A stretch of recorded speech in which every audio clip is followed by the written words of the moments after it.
жеңиш майрамынын 69 жылдыгына карата өчпөс отто Бишкек гуманитардык университетинин колледжинин студенттери мындай ардагерлердин урматына флешмоб уюштуруп жатышат.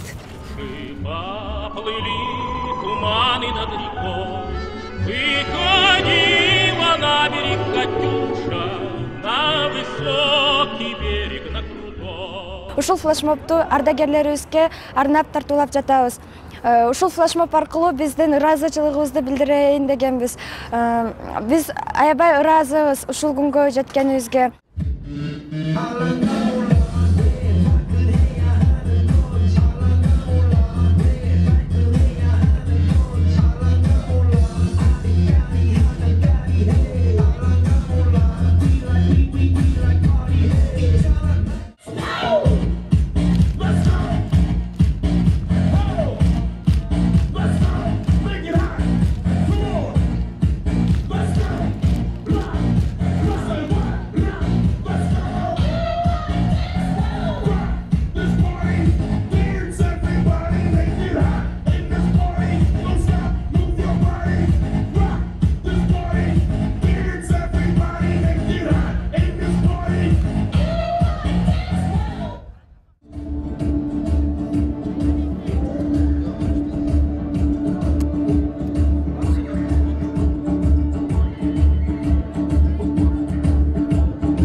$7 миллион адамдын өмүрү кеткен ушу согушта. Ошону унутпаш үчүн бүгүнкү акцияны өткөзүп атабыз. Анан акциянын балдары өздөрү ойлоп тапты, идеясын да өздөрү түздү биздин колледждеги балдар.